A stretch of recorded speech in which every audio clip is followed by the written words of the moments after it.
in all 50 states. From a hair salon owner in Cleveland Heights hosting 10 employees to the Atlantic Council hosting a global audience for more than 80,000.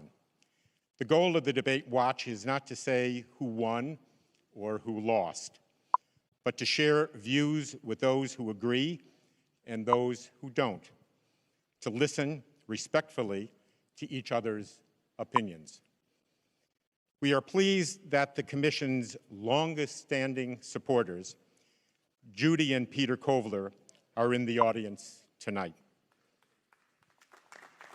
For 32 years, the Judy and Peter Blum Kovler Foundation has given its trust to the nonpartisan mission of the Commission.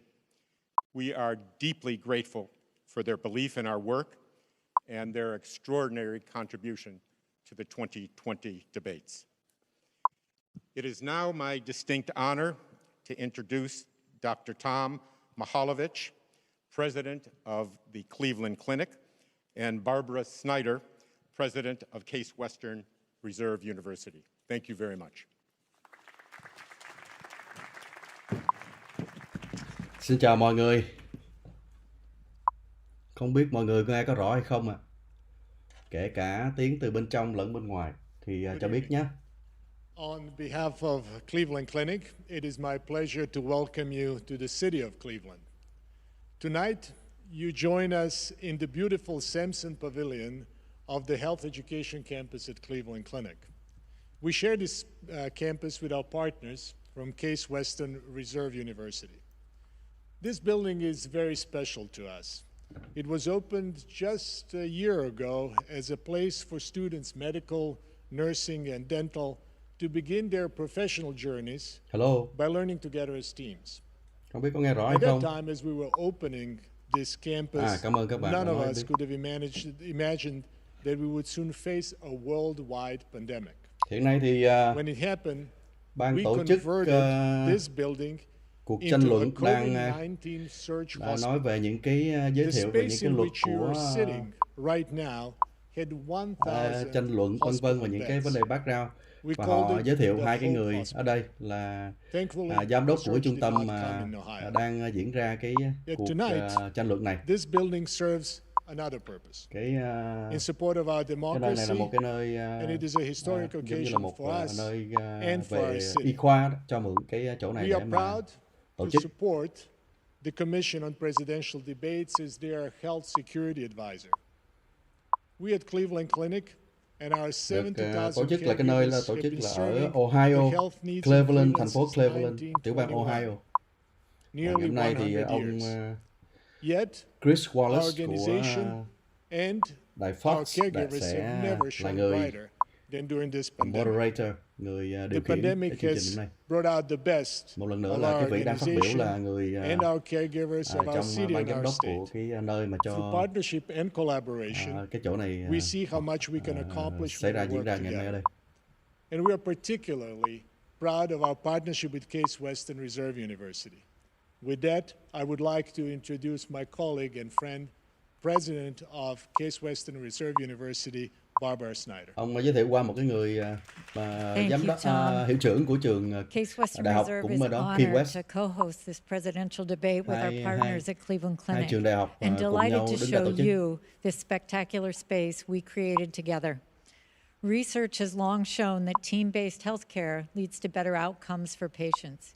Yet nearly every academic institution continues to prepare students in separate buildings. Bà đang literally giới thiệu, in bà sẵn silos. nhân cái dịp này bà giới thiệu Yet, về after cái spending những years cái learning only with students from the same profession, cái yếu tố của doctors cái with trường á, doctors, nurses đặc with biệt là liên nurses, quan and tới so cái on, ngành y khoa của they cái are trường. suddenly expected to know how to work in teams once they get their diplomas. We knew there had to be a better way, and together we built it. When not filled with a stage and seats, this atrium gives hundreds of students a huge open space to study, talk, and simply be together. The entire building provides multiple spaces for them to come together, supported by an academic model that vẫn đang giới emphasizes thiệu về opportunities các to cái learn cơ with sở trong and trường. from one another. Add state-of-the-art technology, and we know our graduates will be uniquely prepared to excel in Đây là team-based cái dịp care tốt để mà giới and thiệu ultimately về to lead it. cái khuôn viên của trường. Along Và the way, Cleveland Clinic and Case Western Reserve also learned from one another. Among the most valuable hai cái trường lessons là cái trường was Cleveland that through Clinic collaboration, và trường đại we học achieve Key far West more than either of ở us could Cleveland, achieve Ohio. alone.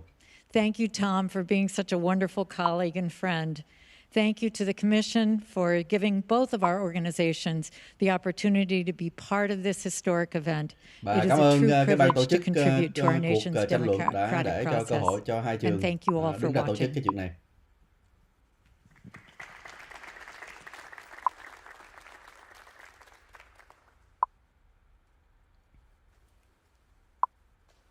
Thank you, Tom and Barbara, very much. Chúng ta thấy bên ngoài bắt đầu những cái người khách bắt đầu vào. Cái nhóm này là nhóm của phía bên ông Trump với cô Ivanka và những người trong gia đình. Ivanka và kể cả cô em của for the Ivanka. audience. As soon as this debate is over, if you will please remain seated, you will be shown which way to exit. And Mà nói please rằng là stay mọi where người you are giữ yên until lặng that khi nào happens. mà xong I cuộc would debate like là to sẽ có now cái introduce người Chris chỉ để mọi người Wallace, ra. the moderator of this evening's debate. Giới thiệu cái người hướng dẫn chương trình ngày hôm nay, đó là ông Chris Wallace của đài Fox.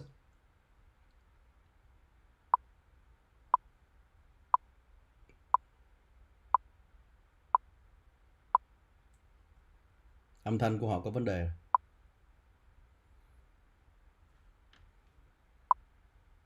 Ông này là ông Chris Wallace, là dẫn một cái chương trình trên đài Fox News. Sẽ có 3 cuộc tranh luận. Một cuộc hôm nay là do ông Chris Wallace. 2 cuộc tranh luận sắp tới nữa sẽ có 2 người khác của 2 đài khác. Không hiểu sao cái âm thanh đang có vấn đề.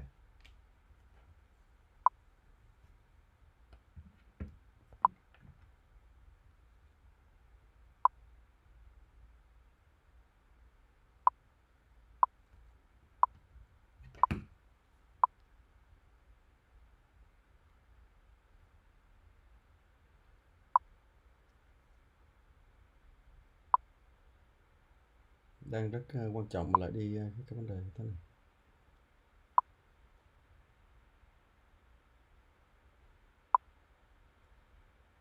After 15 months, U.S. Attorney John Durham has filed the first criminal charge and has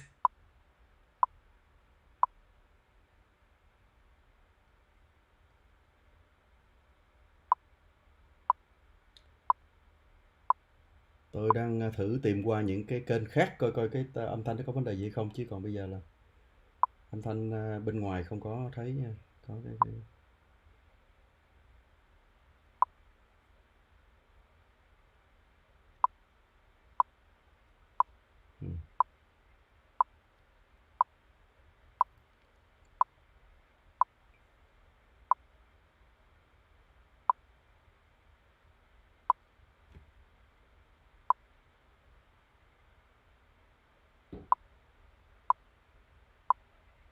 About Biden getting hit and then pivoting, but I think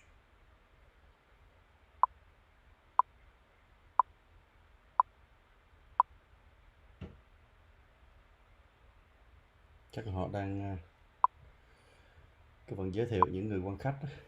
Đây là con trai của ông Trump.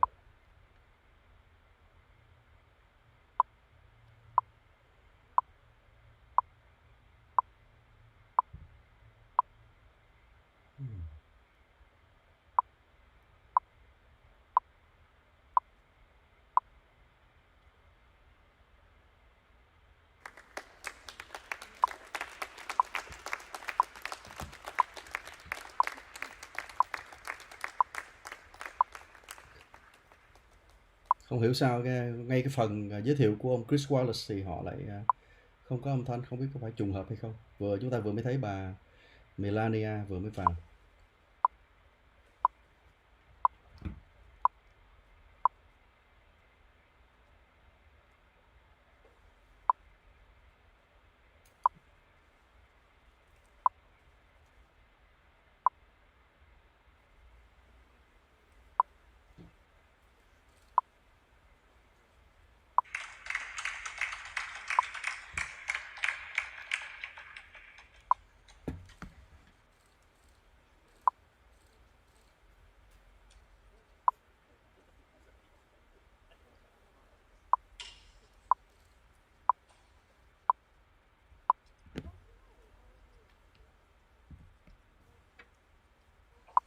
Giờ đây thì đang đúng 6 giờ rồi, tức là đúng 9 giờ bên đó rồi, thì đang đợi hai ứng cử viên ra để bắt đầu cuộc tranh luận đấy.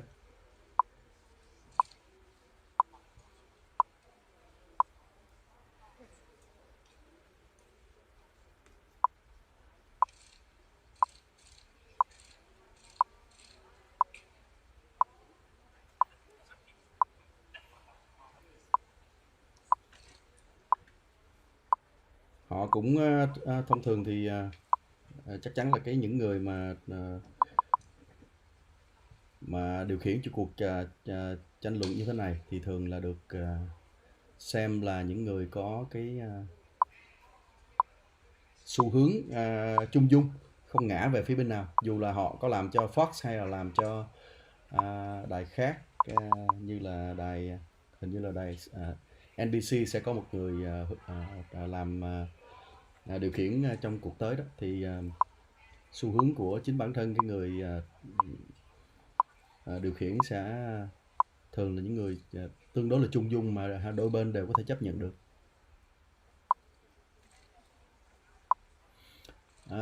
Cái nội dung của cái cuộc tranh luận thì cũng đã được nói tới trong mấy ngày qua.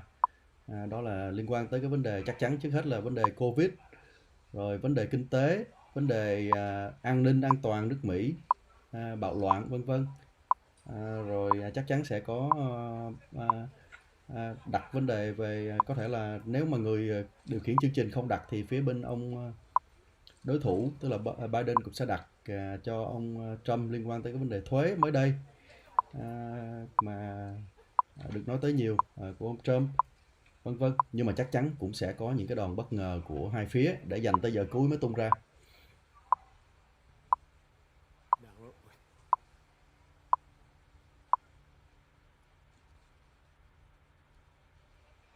Có lẽ họ cũng đang điều chỉnh âm thanh thì phải, cho nên là nó có vẻ hình như là nó đang dừng lại ở đây, thời gian chết ở đây.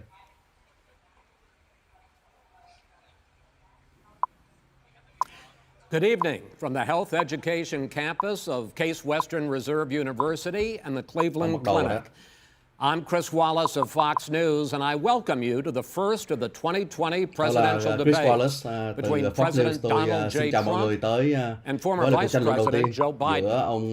This debate is sponsored by the Commission on Presidential Debates. The Commission has designed the format, 6 roughly 15-minute segments, with 2-minute answers from each candidate to the first question, then open discussion for the rest of each segment. Both campaigns have agreed to these rules.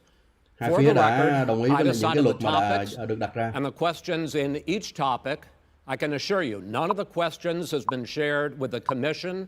Ông nói rằng là ông bảo đảm rằng là chưa có câu hỏi nào mà trong đây được cho biết với hai phía cả. Designed by the Cleveland Clinic, which is serving as the health security advisor to the Commission for all 4 debates. As a precaution, both campaigns have agreed the candidates will not shake hands at the beginning of tonight's debate. Hai bên đồng ý là sẽ không có bắt tay như mọi khi. Has promised to remain silent. No cheers, no boos. Đề nghị những người tham dự ngày hôm nay ở khán phòng là giữ yên lặng, không vỗ tay, không chê trách gì cả, để mà hai phía có thể tập trung vào. Welcome the Republican nominee, President Trump, and the Democratic nominee, Vice President Biden. Và bây giờ xin mời cả hai ứng cử viên ra và mời luật hai phía, chứ không phải chúng ta thấy ông Trump ngày hôm nay với áo cà vạt áo đen, cà vạt đen sọc đỏ, còn ông kia thì cà vạt đen sọc trắng. Hai bên không bắt tay như mọi khi. Gentlemen, a lot of people have been waiting for this night. Thưa hai ông, rất là nhiều người đang đợi cho ngày hôm nay. President Trump, you nominated Amy Coney Barrett over the weekend to succeed the late Ruth Bader Ginsburg on the court. You say the Constitution is clear about your obligation and the Senate's to consider a nominee to the court. Ông đề cử Vice và ông cũng nói President rằng Biden, you là say that this is an effort by the president hiến and pháp cho phép họ làm như Republicans vậy. to Còn jam phía through ông, an appointment and what ông you call Biden thì là an nói abuse rằng of power. My first question to lạm dụng both of quyền you lực tonight: khi mà why bổ nhiệm are vào lúc you cuối như thế right này? in the argument you make, and your Thì bây giờ mỗi opponent người có lý luận wrong? của mình And về cái việc where mà do you thuận và think chống cái vấn đề mà a bổ nhiệm. Justice Barrett would take the court? President Trump, in this first segment, you go first. 2 minutes. Xin mời ông Trump 2 phút. I will tell you very simply, we won the election. Elections have consequences. We have the Senate, we have the White Tôi đã House, thắng cái and cuộc we have a bầu cử phenomenal và cái kết quả của nó nominee, là respected by all, chúng ta top academic, good in every way, good in every way. In fact, some of her biggest đề endorsers cử một are người very liberal rất là people tốt trong nhiều from Notre Dame and thứ. other places. So I think she's going to be fantastic. Tôi nghĩ We rằng bà have ấy plenty sẽ of là một time. người tốt. Even if we did it after the election itself, Ngay cả we làm have a sau lot of cái time cuộc after the election, as you know. bầu cử đi nữa, So I tôi think còn rất that là nhiều thời giờ để she làm will chuyện be đó. outstanding. She's going to be Cô ấy sẽ là xuất chúng. as good as anybody that has served on that court. We really Cô ấy feel sẽ là that. We tốt have a như bất cứ professor thẩm at phán Notre nào Dame, đang highly phục vụ respected trong by cái all. phiên So tòa. she's the single greatest student he's ever had. He's been a Cô ấy đã professor được for a xem là long time một at a great school. sinh viên tốt nhất. And we trong lớp. we won the election, and therefore we have the right Chúng tôi đã to thắng choose her. cuộc bầu cử And cho nên very chúng tôi có few people quyền knowingly đề cử cô would ấy. say otherwise. And by the way, the Democrats, they wouldn't even think about not doing it. If they had, the only difference is they'd try and do it faster. There's no way they would give it up. Và phía dân chủ thì họ cũng sẽ làm như thế thôi, và họ còn làm nhanh hơn nữa. They were stopped. And probably that would happen in reverse also. Definitely would happen in reverse. So we won the election and we have the right to do it, Chris. Chúng tôi đã thắng, cho nên chúng tôi President có Trump, quyền thank you. đề cử theo Same question to you, Vice President Biden. You have 2 minutes. Cùng một câu hỏi. First of all, thank you for doing this. Trước hết thì cảm ơn. Looking forward to this, Mr. Thank President. you, Joe. The American people have a right to have a say in who the Supreme Court nominee is, and that Người say Mỹ có quyền occurs có when tiếng they nói vote về cái vấn for đề United đề States cử senators cho and when they thượng vote thẩm. for the President of the United States. They're not going to get that chance now because we're in the middle of an election already. The election has already started. Người Mỹ thì Tens không of thousands of people have với nếu already mình voted. bầu sớm như vậy, người Mỹ không And so được có the tiếng thing nói that should tại happen vì is we should wait. việc We bầu should wait cử and sắp see sửa what bắt the đầu rồi, cho outcome nên of chúng this ta phải election đợi. is. Because that's the only way the American people get to express their Đó view là cách duy nhất is by mà who người they elect Mỹ as có thể president, who they có được elect tiếng as nói vice của họ president. qua cái Now, việc bầu cử what's at tổng stake thống. here is the president's made it clear he wants to get rid of the Affordable Care Act. He's been Rõ ràng là ông running tổng on thống that, này ông nói he rằng ran ông on muốn that, and he's xóa bỏ been cái governing on that. Obamacare đó. He's in the Supreme Court right now trying to get rid of the Affordable Care Act, which will strip 20 million people from Và việc having đó sẽ là insurance, làm health cho mất insurance đi now. cái bảo hiểm y tế của 20 triệu người Mỹ.